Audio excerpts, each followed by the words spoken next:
Hello, welcome to Foppy Loving Life. I'm just sitting editing a video that I've recorded yesterday. As you regulars will know, I did record some interviews as such, sort of interviews, basically chats with people that I know who live here and are all here under different circumstances, and they shared basically their lives here. And in recent months and that, I've had requests from people saying about doing a repeat interview and seeing how those people are getting on. My initial thing, in fact I say recent months, it was more like a year ago, I thought to myself it's a bit too soon and I don't think things will change that much. Anyway, I thought one person that was quite a popular video was Australian Vanessa. I met Vanessa on several occasions and been to her B&B, and I thought initially the first interview just went down really well, so I thought she may be the one to find out how she's getting on. And I had quite a surprise when I actually sent her a message, and basically, cutting a long story short, we agreed that she would do another interview for me. In fact, we're probably going to end up getting like 3 videos out of it. Initially, it's about talking about what the changes are in their life in France, and another one I'll be doing, I'm going back on another day. I'll be filming a tour of the whole house, so I know some of you will love to see that. I've seen some of the house. It'd be interesting to see if I get to see a little bit more, and obviously the house and garden, hopefully, and hopefully it will get a good nice sunny day. And obviously Vanessa will be chatting to us about what they've done to the house and what their plans are again. So I'm going to get on and carry on editing this, and like I say, this will probably be in 2 parts. So I'm now going to start on part 1, then in a week or 2 there'll be part 2, and obviously meanwhile, actually, if I do the tour of the house, meanwhile I might slot that in. But anyway, you can watch it whenever you want anyway. So I'm going to go on with this. Hopefully you'll find it quite informative, because we did talk for quite a while. So this is why I've decided to split it. But Vanessa had lots of information and things to tell us. So stick with us. Right. Hello. Some of you may recognise Vanessa. We interviewed before when we was asking about you buying here, wasn't it, and running a B&B, and a lot of you actually was one of my best videos. Everybody really shows an interest. A lot of them I think were Australian. So there was obviously a lot of curiosity there. And then after the video, that was a couple of years ago now. I think it must be, yes. I did start to get people asking me for an update on a lot of the interviews I've done, and especially saying, how is Vanessa doing? What are they doing now? And I just said to them, but it's been too soon, so I didn't even think to do that. So I've changed my mind, and I'm back now to see what Vanessa and her husband Matt have been up to. So what's the latest, Vanessa? Well, hello Janet. The latest is we're on our journey to sell. We played with the idea last year. We had the house valued, we looked at the process, and we also did a lot of modelling about moving our business elsewhere. Within France? Within France. So moving into Normandy, and either to Magnol, Dawn, or up near Bayou, up near the Dété beaches. I was just going to say, because you do that, so we do that. There's not a lot more convenient for you then. There's not a holiday stay guest. These are guests that come for 5 or 7 days on holiday, where we do local guided tours, we do wargaming, we go into the Loire Valley, we go into Brittany. It's all fully customised, so it's really, we work and plan. And that's the backbone of the business, with the bed and breakfast as our cash flow. It's our lolly counter. The B&B is just the lolly counter. And anyway, so we modelled that, and we looked at downsizing. We looked at the gross dollar values of our investment and how we would restructure the business. And certainly it's very viable for us to do that, to go to Normandy. However, and that took quite a bit of time. However, the core issues that we are having about living here, and that'd be no matter where you moved to, if you did. Yeah. That's right. And that hadn't changed. And so we were then faced with a decision, and we have decided then to begin that pathway to selling. I mean, that's a year ago, so, we're not in a big race. This was a 10-year project, and we're just starting year 8 this year. We'll do this year. I think I can't see, the house hitting the market and selling like that, because that's not. You can get caught by surprise, I think, sometimes, can't you? We could. Best to think the way you're thinking. At this stage, we're thinking we'll still be here close to the end of the year. That means we'll have done a full eight 8 years here. Can't say you haven't given it a go for starters. Oh, no. And decision to leave is hard. And because we've invested a lot, we've developed a good product, we've developed a name, we've got great reviews and high rankings and all of those things that you plow into a business to get yourself across when people look at you on Google, or if they look at you on TripAdvisor, or if they look at you on booking.com, about building up those rankings and all of that. And that takes time and incredible consistency of work. And we've done all of that, and it has been successful. But we've got, I think our major issues are tied to being Australians here in France, and the visa restrictions and the visa models of which are available to us Australians to live and work in France, which is very different to pre-Brexit or more similar to post-Brexit for the British, but still not exactly the same. And about our rights for residency, etc., etc., etc. And what was available to us when we undertook this has changed.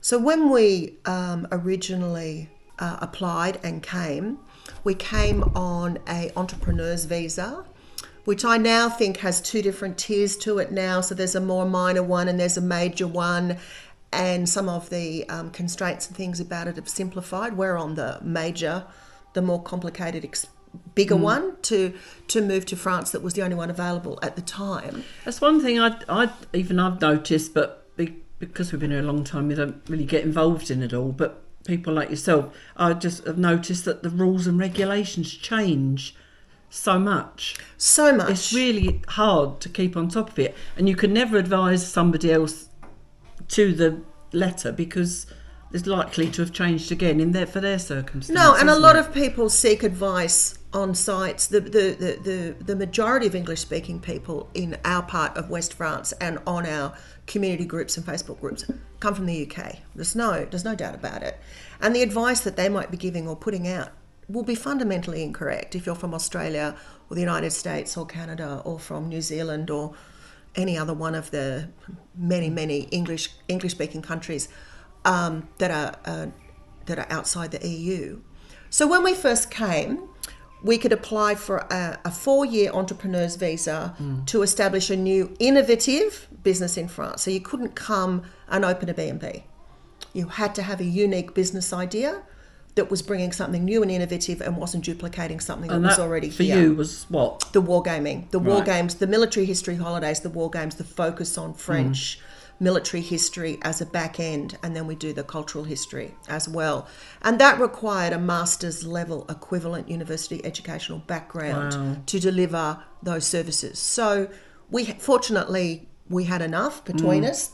Well, we were both enough individually to get it, we don't have master's degrees, but I've got an honours degree with postgrad. Matt's got surveying, Australian military, plus a history degree. So the French government at least are really good about that they'll look at your whole package deal. So we could come for 4 years, and then they said you could have one more year, and then you could apply for a 10-year residency, and you could work outside your own business. So we would then be available to live and work here. We could change our business, or we could live and work here, almost like an EU citizen, effectively. That was what was on paper, and we didn't end up getting our final stage of when we came to reapply, due to French bureaucracy or whatever, was 5 years, but from our original, from stuff-ups when we arrived and then stuff-ups when we reapplied. Not ours, but at the bureaucratic level. Yeah, we sort of touched on in the last interview about the time. We were at the 5-year time by the time our second visa was issued, and we were hoping to move forward. And when we went to apply, all of that transitioning to residency was all gone. Work outside your business was all gone. And for us, that was a very important backstop. If this didn't work, or if we couldn't continue to do it anymore for whatever reason. And I'm getting close to that. I'm 64 this year, so I'm getting close to physically finding some aspects of this physically challenging. Scale of the house, the scale of everything.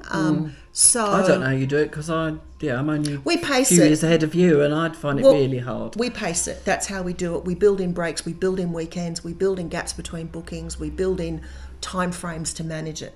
So that's how we do it, to give ourselves, so we can't just keep on running. So basically, don't move to something like this and then think you don't need the energy. You do. It's not a retirement project. No. And I think having one gîte possibly, or if you live somewhere where you can get cleaners to come in, if you've got a self-catering and you can get someone to come in it, I think all of that's really viable. And that's the business model we were looking at in Normandy. So to move away from hosting within a B&B complex and transition the business to a house for us with a gîte, with 2 bedrooms, so we have the possibility of hosting up to 4 people, possibly 2 couples who are friends, because we get that too, that are happy to share, cook their own breakfast, then we head out for the day, or they can come and stay and do their own thing. So that was what we were looking at for our transitional model of the business. So what happened then after that?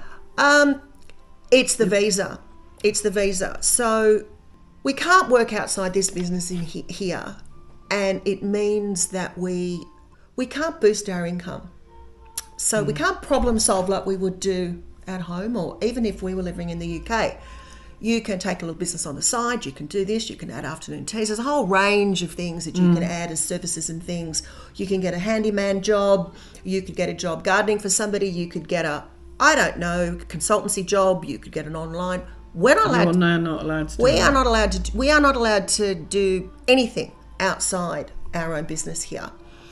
We're also paying cottestations, which Duncan would be paying. So 4 times a year, quarterly, we have to lodge our income to the French government. It's called cottestations. And we pay out 30% straight off the top.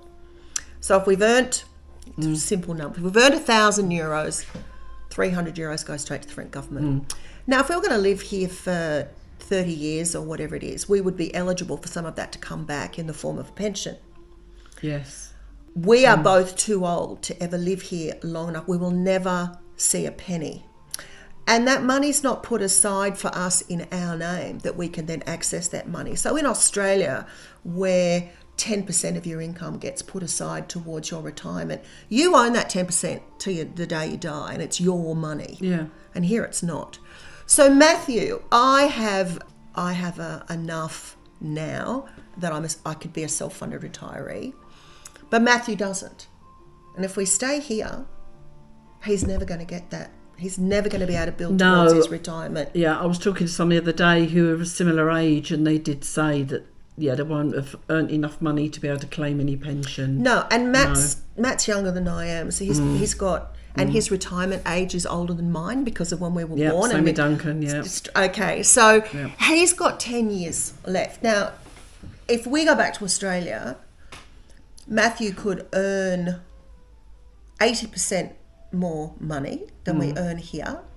Oh, wow. With an employer putting 10 to 15% plus on top of that into Matthew's retirement fund, plus we could contribute to that. So if you... we can't do that here. When you go back to Australia, would it be easy enough for him to be able to get employment to do that? Yeah, it would. Yeah. Even I'm saying at his age, but he's still in the higher age bracket. Look, he's not going to walk into the corporate world in Sydney or Melbourne. No. But the affiliated building industry, surveying industry, sales industries, and he's also got a full farm background, so we'll be moving back to a country town. He's got plenty of experience. He's got plenty of experience. He's got networks, and he's also got a background in consultancy into government, military. So there's also there would there's if we chose to go to Canberra, might potentially be government, and they're very well paid government jobs or government contracts that might be available. So I assume that's something you'll be looking at now before, so you know what to go back to? I think we just have to we've had a look at it.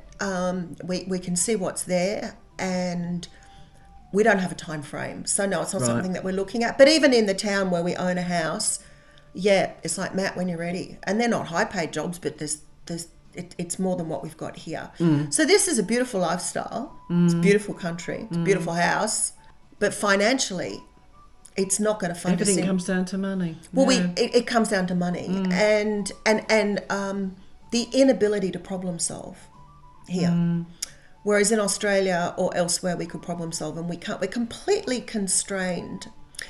And sorry, interrupting you. When you say problem solve, what sort of problems? Financially problem solve. So financially, right? Going out and getting a second-hand job. There was a job, in the country town that we own a house in. There's a job 2 days a week, and a real estate agent. I'd be perfect. I've got a background, commercial property. I could go and do that 2 days a week, top up my income, give me something to do. You can go. There's a whole range of ways you can get part-time, small consultancy, online, all these different kinds of employment that it just don't exist, or we are restricted from applying for here.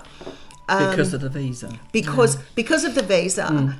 And, we'll have been here, by the time our next renewal comes up, we'll have been here 8 or 9 years. Now, anyone else is entitled to a 10-year residency, but we're not. Our entrepreneur's visa is just renewable every 4 years, every 4 years, every 4 years, we never get there.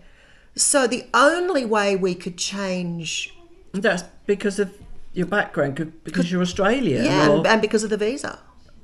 Yeah. Yeah, but that's what I mean. So would that be the same if like anybody American was watching, or so anybody basically has to get a visa? That's on an entrepreneur's visa. Oh right, okay, yes. On an entrepreneur's working visa. Doesn't apply to people who are self-funded retirees who come here.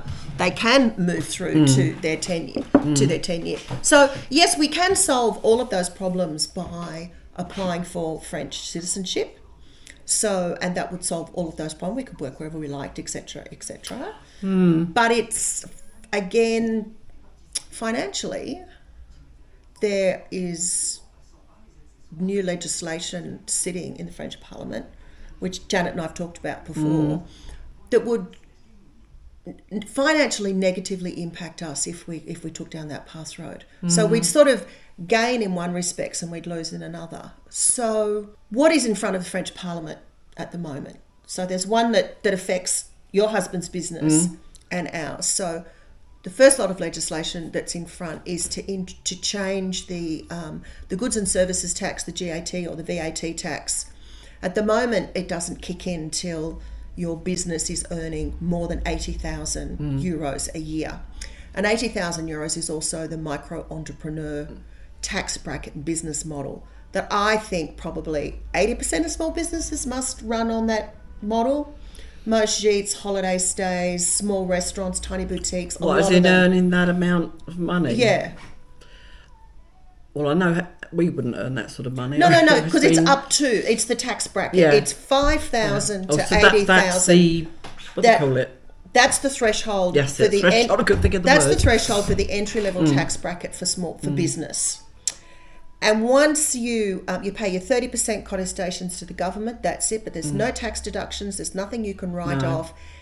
You've got to go into the next tax bracket. And if for you that. move into the next tax bracket, it gets very expensive and very complicated because you're paying tax in advance. Now, that is the problem with Duncan's, because they're recently agreed on one level. In fact, it went up the level, but now they've suddenly dropped it back down. So now he may be expected, if he keeps working like he is, to actually go into to pay tax. Now, what do they call it? The VAT, as we would call it in the UK, VAT. Yeah. So once your turnover goes over 80,000, you would start to charge VAT on your invoices to your clients, and it's about at the same income level in businesses in the UK. VAT kicks in for business at about 80,000. So the business group that I'm in for accommodation owners, a lot of people in the UK, and a lot of them trade every year up to their VAT level, and then so they might close off over winter or whatever it is. But it's not financially worth their business. Now, the legislation that's been brought in, that's pending, is VAT to be brought in at 20,000, which means nearly every single micro entrepreneur business, which is what this business category is, would suddenly have a flat 20% to add. So for me, for example, I've got my rooms at €124 a night for bed and breakfast. There'd be a straight 20% on top of that. That's a booking coming in on my phone. Cling, cling. Oh, is it? Yes, it is. You had a nice clock. No, it's booking.com going ping, ping.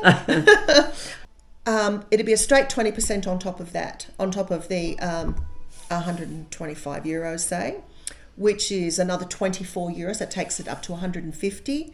Now, if I've got that room listed on booking.com, they take 20% commission.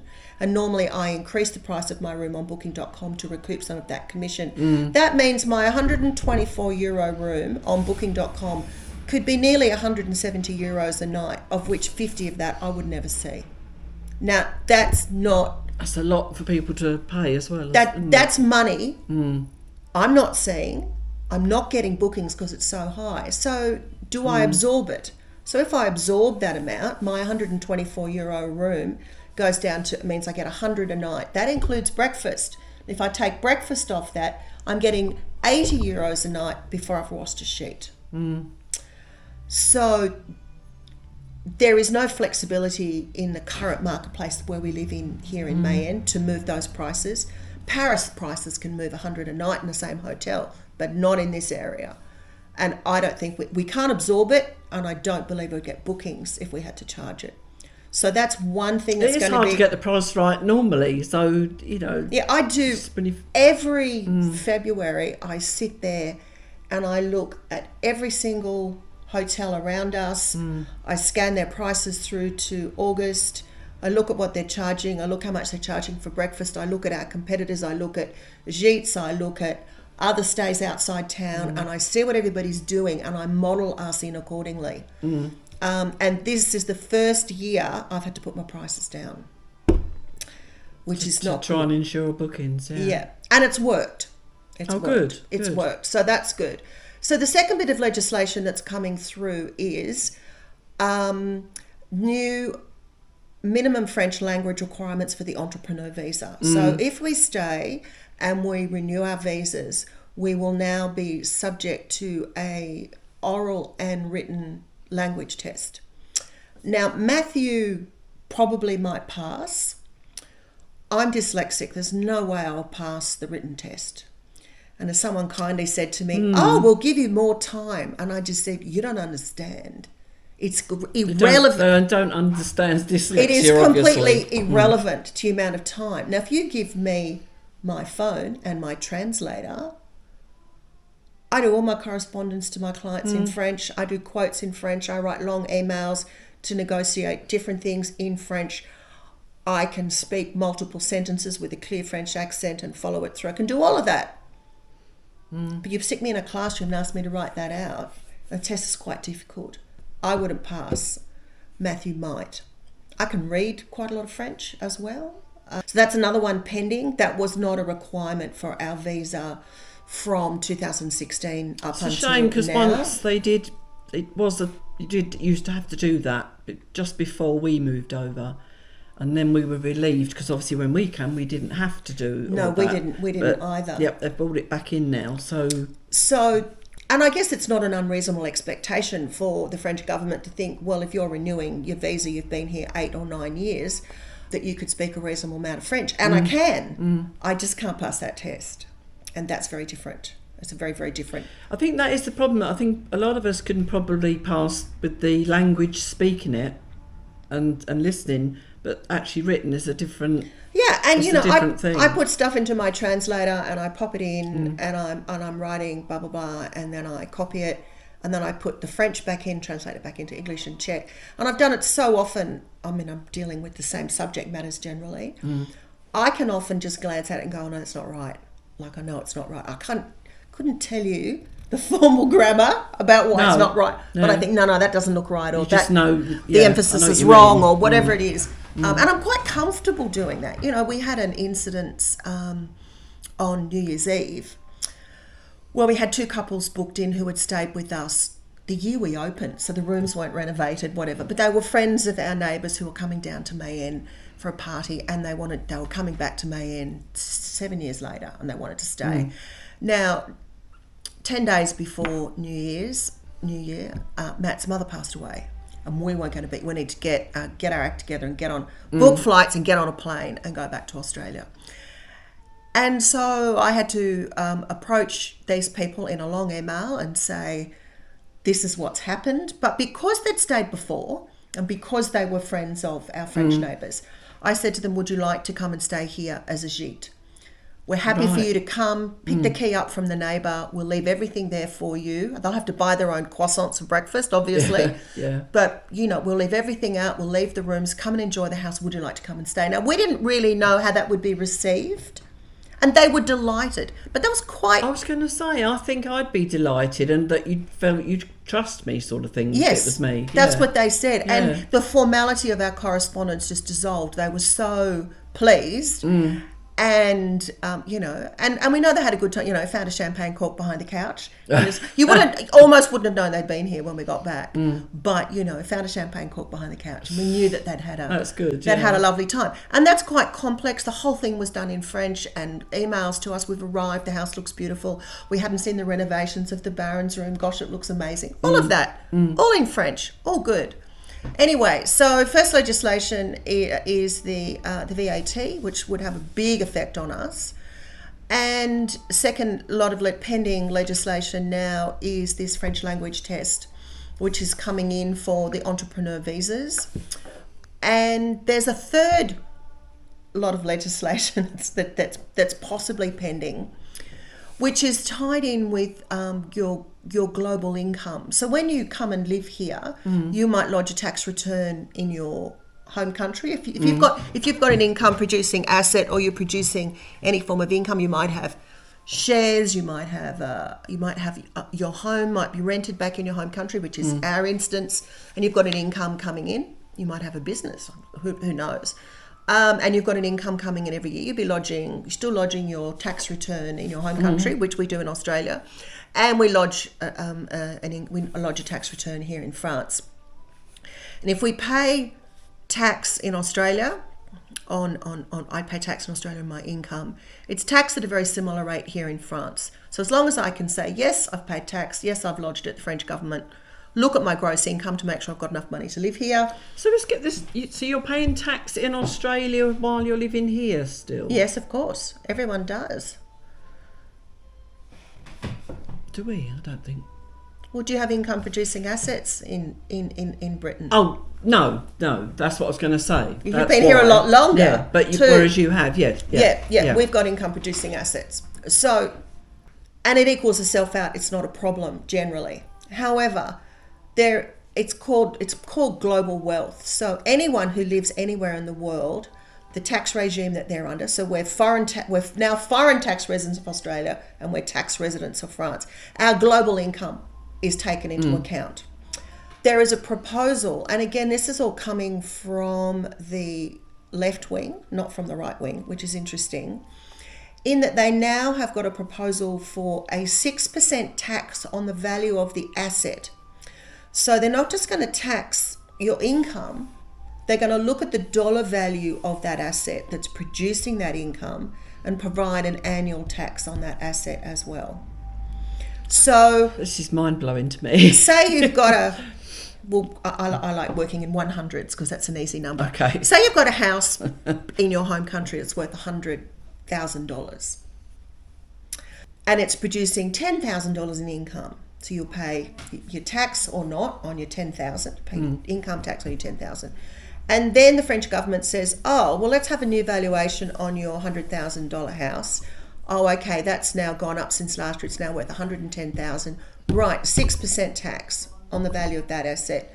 So if it's $100,000, that's $10,000. So it'd be $5,000 additional tax to the French government for the pleasure of you owning an income-producing asset. So you can see that there are things impacting us from the money we're putting to retirement fund here, which we'll never see a cent.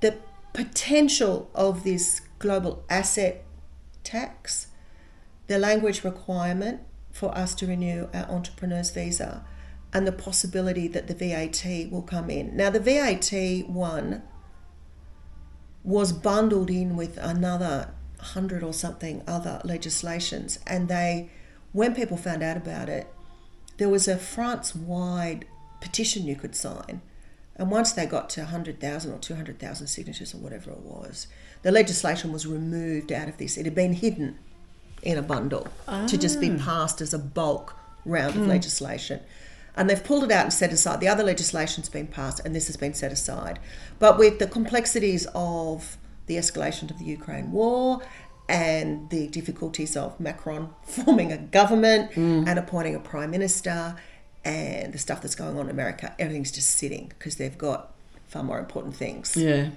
deal with.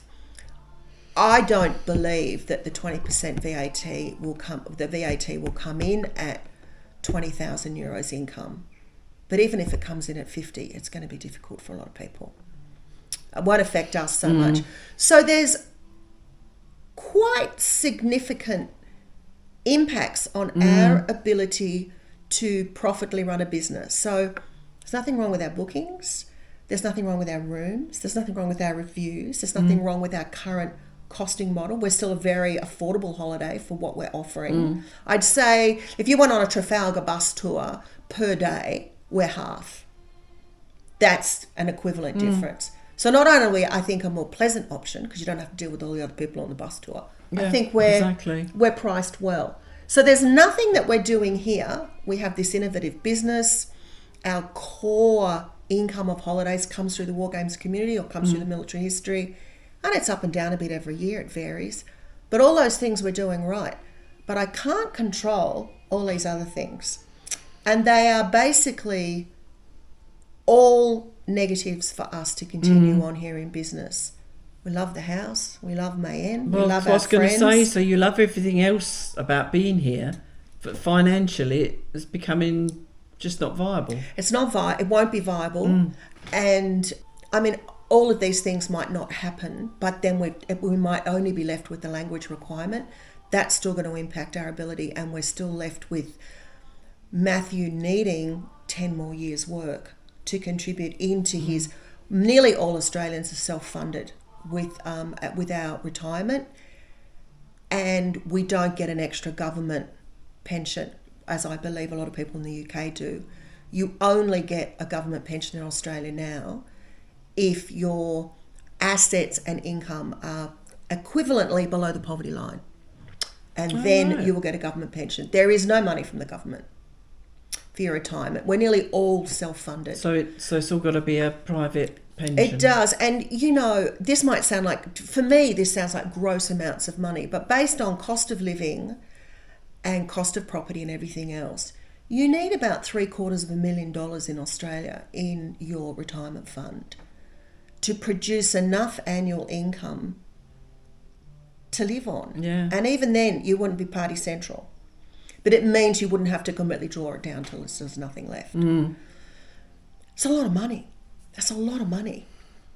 So if anybody watching maybe in Australia because I say quite a few of the viewers before were, and they were thinking of doing what you're doing, what would you, without being totally negative?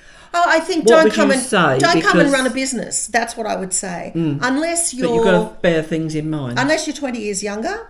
So we have Australian couple, a gay couple who run their buy-in was nearly double ours. So they put a lot of money. He's a professional top chef, so they run this exquisite, beautiful boutique restaurant for their 5 B&B rooms. They've just put in €100,000 huge swimming pool. They're down in the Loire Valley. Wow. They're in their 40s. They've just had their first child. They work extremely hard. They've got very successful, brilliant business. But, they're younger, they're fitter, they've got more energy. They were able to liquidate assets that they'd accumulated early on in life in Australia to buy in. They're running a brilliant business. We have other British friends who are running cycling holidays in the Corrèze. They came here 15 years ago. They will have enough. They're completely immersed here. They speak fluent French. Their kids have gone to school here. They have made an incredible success of their business. But for Australians coming, I would, if anyone asked me if you would come here and run a business, I would say no, not if you need the money.